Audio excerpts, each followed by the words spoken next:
Hey everybody, hope you all are doing well and welcome back to Whiskey Wonders. And it is really going to be the last video of this year. Can you believe it? This went by so fast.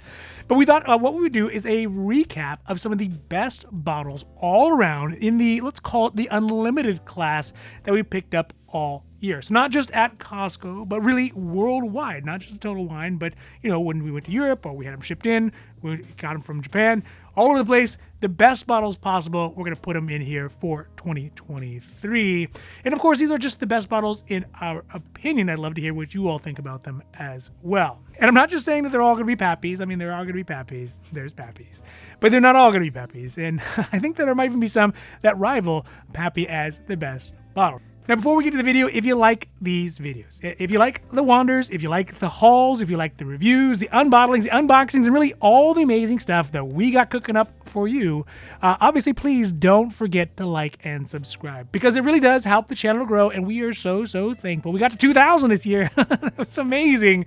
Yeah, don't forget to like and subscribe because you will get notifications when our newest videos come out. Or now, let's get down to the video. All right, so for this last video, for this last drink of this year, let's do a real quick whiskey check, and I'll get a glass here. And let's see, I think what I'm going to be enjoying is a little bit of... What I'm going to be enjoying, I think this might be a bit of a faux pas if this bottle is on the list, but you know what? I think it's definitely warranted. Let's do a little bit of this Redbreast 21, and it's getting a little short there. Oh boy, it's getting a little too short. Good thing it may or may not be on this list. All right, see if we can get a pop, get it spread out evenly on both sides. A little squeak too, not too bad. And let's get a little juice. Oh yeah, and it's whiskey because honestly, let's face it, you can never really drink too much of it. You can only just drink it too fast. Cheers. Oh, man. That is good. All right, so let's get started. Now, these bottles are not in any particular order. They are just kind of the top 5 that we thought out of 2023 that we got. And not that I love them all equally, because I don't. And I'll let you guess which ones are my favorite, which ones are less my favorite. But overall, these are the top 5 bottles in that unlimited class for what we picked up this year. And the first one is one that we recently got. If you had watched the other video, what we recently got is a Springbank 30. Ooh. And I like this one, but the wife was the one that really was more ecstatic about getting this one because it's, I mean, just simply a beautiful bottle, a beautiful presentation, and probably an amazing whiskey once we get to open it here. Now, we found this one at one of our local liquor barns here in Los Angeles. I'll put some footage, and if you know that liquor bar, then you will have known where it is at. But we got this one recently, and it was quite a good find. And the eagle-eyed wife is the one that found it, and it is one of the last of the remaining few lines from Springbank that we have not caught, which obviously is Springbank 30. Now, Springbank in general is known for their kind of truly artisanal Scotch making, where everything really is kind of made in-house. Pretty much everything is done there in Campbelltown except for the growing, and there are some cases where they do, I think, the local barley where they grow it locally. So they do a lot of that stuff in-house, artisanal, and in a real way, not like farm to fork kind of whatever way. And it is the flagpole brand that holds together the other equally good, less hype Campbelltown lines like Hazelburn and Longgrow. The Springbank 30 specifically is obviously aged 30 years. It is aged 85% in ex-bourbon casks and then 15% in sherry casks, which obviously is what gives it this beautiful, I mean, just really, truly amazing color on that. And also, it is quite small production. They don't make a lot of it. They only make around 1,400 bottles of that a year. And to put that into perspective, that is less than the number of Komodo dragons who are left in the wild. So it's that rare. The ABV on it is at 46%, which is a very stately, gentlemanly level of ABV, I think. Or if you change that into proof, that is 92 proof. And it's just really amazing to find a whiskey that is this old. Now, the price on it, I will admittedly say, is not great. It's a fair price. I mean, it's an okay price. Ultimately, not great. But it does reflect that rareness and the hype that goes along with it. So we got this one for $2,600. And yeah, I guess it'll make a nice gift for the wife. So that is the Springbank 30, the first of our top bottles for this year. Now, next up is a real crowd pleaser, and really, if we think about it, it's it's kind of a me pleaser as well, which is going to be man, this one was really good to get. Is this Pappy Van Winkle 23? I mean, it was just stupid hard to find at a reasonable price, especially here in the United States, and that is kind of the reason why, and it reflects the fact that why we picked it up outside the United States in our recent trip to Paris. Just look at that. Ooh, Pappy 23, baby. That is a very good looking bottle, and it just feels expensive to hold it. That is just something amazing to behold. But the nice thing about Paris is that they have a strong appreciation, just as much as anybody does, about a good bourbon, just as much as they appreciate a good Scotch, as well as a good rum, as well as a good tequila and a good Armagnac. Which ultimately means that it is just slightly, just barely a scotch less difficult to get something like a Pappy 23 in Paris than it is here in the United States. Although, to be fair, there were a whole boatload, a literal boatload, I guess a literal plane load of Americans who happened to be there this year who did buy them up quite quickly, present company included. Either way, the Pappy 23 is the oldest of the standard Van Winkle line. It is one of the most prestigious Buffalo Trace whiskeys that they put out, with the exception of maybe something like an OFC or something really, really rare like that, which makes it all the sweeter to find and maybe even eventually open up and drink one of these days. So we were very excited to pick this one up because I think we had tried it last year while we were in London, where you could do like a flight of them and a bunch of them, and it ended up being the second favorite out of the bunch, the 15 being the primary one. But this one I think is also very nice as well, and you get that age, and you kind of get to see where the whiskey honestly starts to fall off a little bit as it gets maybe a little overage. That's just my opinion. Anyways, the ABV on this one is at 95.6 proof or 47.8 proof, if you can see that right there. And what we paid for it when we translate it from euros into dollars was $3,190, all said and done. And again, that was VAT tax free, so that was good too. So that is the Pappy 23. Again, very, very excited to have it. Now for this next bottle, we are going to head to the farthest portions of the world, of the whiskey producing world, at least away from Los Angeles, which is Japan. And this was another whiskey that we had tried at the tasting while we were in London, actually. And it was quite good. It was at the same place we did the Pappies, and the wife absolutely fell in love with it, which is going to be this Hibiki 21.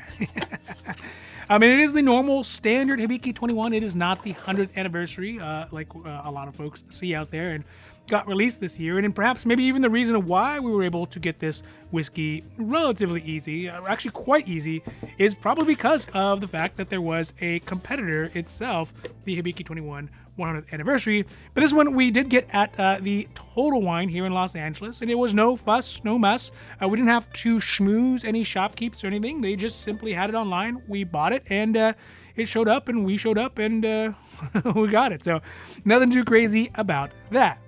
The price that we got this one for was $599, which and 99 cents, which is a pretty great find, and really starts to build kind of our higher end Japanese section of our collection. Because before that, we have obviously we have the Hakusho 18, the Yamazaki 18, and I think it'll definitely rival, although it's older than those one, it'll definitely rival that Nika 21 that we have as well. Not in rarity, but maybe in quality. Now, obviously the Hibiki 21 is aged 21 years old. The ABV on it is at 43% ABV or 86 proof. It's a 750 milliliter, so that's always a plus as well. And really, you know, the high ABV is not what someone gets Hibiki for. They get Hibiki because of the beautiful balance, the beautiful Japanese approach to whiskey that it really is emblematic of. And honestly, when you think about it, the Hibiki harmonies, the ones that are blends that don't have the age statements, I actually think are overall better than the age statements, but there's such a uniqueness that you get in the flavor palette that only comes from getting older, that makes it hard to beat if that's exactly what you're looking for. So Hibiki 21 is basically going to be the top of that line. We were super excited to get it, and until we stumble into a Hibiki 30, this one's going to rule the roost. So that is the Hibiki 21, yet another great one from 2023. Now, to stay at the high end of the line for us, this next one is one that is from the Irish whiskey category, and in fact, I enjoy it quite often. Cheers, Redbreast 21, which is obviously the Redbreast 21. And it doesn't come around all that much, and also at a fair price, and it comes in a beautiful presentation box. So picking it up was one of the best things about this year, was having another backup one, as our existing one is getting quite low there, and that is never a good thing. That is no bueno.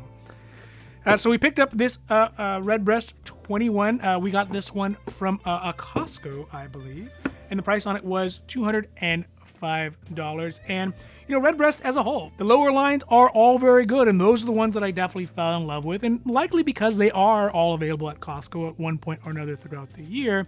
But the family profile is sweet, and it is smooth, and especially because of those PX finishes that they have on most of the different lines, and they just are amazing, and they get even better as they go up in the age statement, better and better. So that's why we're excited to get the Redbreast 21, and I think one of the things that makes the Redbreast as a whole just a little bit better than some of the other Irish whiskeys that they have at Costco, primarily the spots, is because you can find them at the higher age, at the 21 years, where the red spot I think is the highest of the spots at 15, although they are very good, but they just don't have that kind of distinguished aginess that you get with something that's been around for 21 years. Now, obviously this one is 21 years old. It is from Ireland. They use Irish pot stills and non-chilled filter process to make it, and it is made from 100% malted as well as unmalted barley. It's aged in Oloroso sherry casks, which is what gives it that sweetness. And although they're in these barrels, you can kind of see, I guess you can see it here. You can see it is really a beautiful liquid as a whole. It tastes as good as it looks. The ABV on it is at 46% or 92 proof, which is good, right? It's okay. Again, it's not going to put you on your heels, but that's not what you drink it for. Especially at 21 years, it'd be a waste to drink it to try to get drunk, as opposed to really appreciate that dark nuance, like complexity that goes along with it. So again, this was another one that we're really, really happy to get as a backup bottle to our dwindling stock 21. We paid $205 from Costco, and yeah. I mean, I just want to give a little love to our Irish side. We doesn't always get as much as it deserves, but it definitely gets it drank a lot more than some of the other ones that we have. So, Redbreast 21, yet another great find. So last up on this list of our top bottles is a rye that is from Kentucky, but perhaps it speaks with a little bit of a Dutch accent. And I'm not going to do a Dutch accent because I don't know what Dutch people sound like. But it is this Michter's 10-year-old rye, and if there's one thing that you do love about it, aside from the juice itself, is the fishnets. Oh yeah, you gotta love the fishnets. Now, in general, although rye is not particularly as coveted as the bourbons are, the general whiskey population likes the bourbons a little bit more. Some of the ryes can still be pretty difficult, and this is one of those ones that is pretty difficult. Now, it's not as difficult as its cousin or brother, perhaps the Michter's 10 bourbon, but for those folks who do drink rye and love it, this is a must-have every time it hits this. And it goes to show why it gets bought up so quickly by myself or all the rest of you rye lovers out there. Shout out to all the rye lovers out there. So adding this one to the collection was great this year because it is going to be a second bottle of which we have already gotten, because we have this one, which is currently open. And I don't know about you all, but with a bottle open, I always get anxious about not having enough if it is gone. So having the second bottle, is going to free up a little time to drink some of that. And I believe that this is one of the ones that we actually got shipped in. It was in one of our What's in the Box episodes. We got shipped in from overseas, and it too cost $205. It is aged 10 years, and the ABV on it is at 46.4%. But again, Michter's is not another fire-breathing type whiskey in general. It is more of, except for the barrel strength one, but in general, Michter's sweet spot is going to be at that 46% and just really kind of a mellow, delicious whiskey and bourbon and rye and all the different ones that they have. So this was the last one I think on the list that we're going to say is kind of the top of the top that we really, really were excited about getting this year. And there's some other bottles, and maybe you disagree or maybe you agree. I'd love to see. Put it down in the comments. But that's the last one for the year, Michter's 10 Rye, and it'll be very enjoyable. Maybe in some of those ones will be a lot less filled by the end of the holiday. So Michter's 10 Rye. All right, so that's it for today, the last of the Whiskey Wanders for 2023. And again, I want to take a moment just to say thank you to everybody, because it has been really a successful year in finding some of these bottles that are quite difficult to find. But also, we really enjoyed having you all along on the journey with us, especially as we continue forward into the unknown sections of whiskey. And as the market begins to change and all that kind of stuff, it'll be very interesting to see how easy or more difficult it is to get some of those other bottles. But if you do like our videos, if you like the Wanders, if you like the hauls, if you like the reviews, the unbottlings, the unboxings, really all the amazing stuff that we got cooking up for you, and next year we got even more, please don't forget to like and subscribe, because it really does help the channel to grow, and we appreciate that so much. But also because you get notifications when our newest videos come out. So I hope that you all have a great rest of your day, a great rest of your week, and a great rest of your year. And just remember, if you do find a whiskey that you love, just buy it. Because if you don't, somebody else surely will. And in this case, it might even be me. Or the wife too. She's got the Springbank. All right, everybody, I'm out. Have a great rest of your week, rest of the year.